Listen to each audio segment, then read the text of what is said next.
bienvenue. Dans ce nouveau message, nous continuons la présentation de l'épître aux Romains et nous arrivons maintenant au chapitre 12. Dans les messages précédents, les 11 premiers chapitres ont été considérés. Les 11 premiers chapitres contiennent la partie doctrinale de l'épître. Je rappelle que le grand sujet de cet épître, c'est l'évangile de Dieu.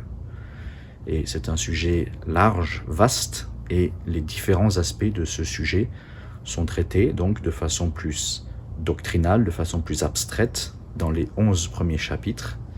Et avec le chapitre 12 commencent les exhortations pratiques de l'apôtre aux Romains. Il est important de remarquer, de noter que dans la façon de faire de l'apôtre Paul, il y a d'abord la présentation de la doctrine et suite à la présentation de la doctrine, il y a des exhortations à marcher d'une manière digne, d'une manière conforme à ce qui a été enseigné. Et c'est quelque chose d'important de remarquer que d'abord, l'apôtre présente les choses de façon plus théorique, de façon plus abstraite, nous dirions de façon doctrinale, mais l'apôtre ne veut pas que les choses en restent là, il veut que ces choses soient assimilées, soient appropriées par les croyants auxquels il écrit, pour que ceux-ci puissent vivre, se comporter en conséquence, en cohérence avec ce qui a été enseigné de façon doctrinale. Donc on voit l'importance de la doctrine pour qu'il y ait une bonne marche, un bon comportement des croyants. Ne négligeons pas la doctrine, mais comprenons aussi que de recevoir la doctrine n'est pas tout. Recevoir la doctrine nous engage à une vie pratique, une marche pratique en cohérence avec ce que nous avons reçu. J'aimerais d'abord, dans ce message, lire les deux premiers versets du chapitre 12. Je vous exhorte donc, frères, par les compassions de Dieu, à présenter vos corps en sacrifice vivant, saint, agréable à Dieu, ce qui est votre service intelligent. Et ne vous conformez pas à ce siècle, mais soyez transformés par le renouvellement de votre entendement pour que vous discerniez quelle est la volonté de Dieu, bonne et agréable et parfaite. Donc très clairement, l'apôtre se met à exhorter les croyants qui habitaient à Rome, auxquels il écrivait. Il les a d'abord enseignés et maintenant il les exhorte. Et nous avons noté tout à l'heure le lien entre la doctrine et la vie pratique pour les croyants. Et on lit dans ce premier verset du chapitre 12 que l'exhortation est basée sur les compassions de Dieu, la miséricorde de Dieu.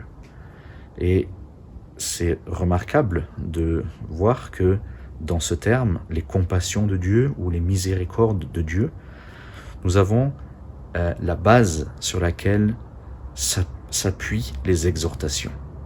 Et on pourrait dire que ce terme, les miséricordes de Dieu, les compassions de Dieu, sont comme un résumé de l'enseignement doctrinal qui a été présenté dans les chapitres précédents.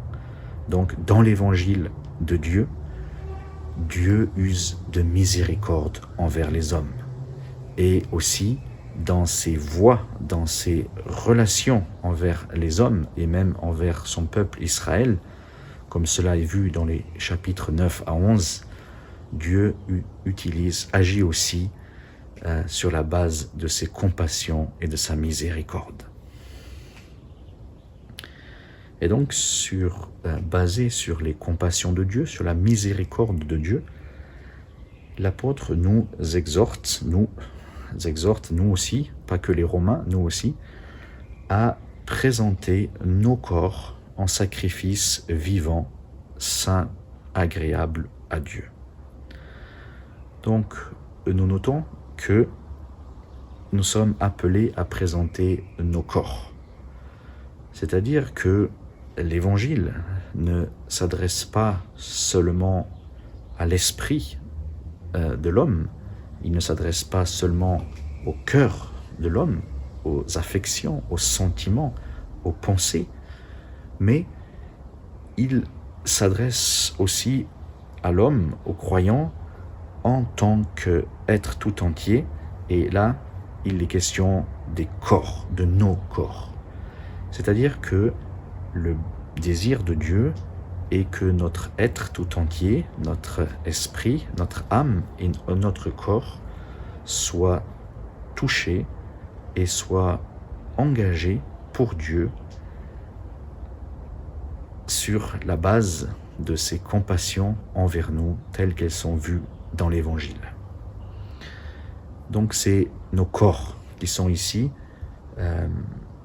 appelés à être présentés à Dieu. Donc c'est-à-dire mon comportement pratique, ma façon d'agir, ma façon de parler qui doit être présentée à Dieu comme un sacrifice vivant.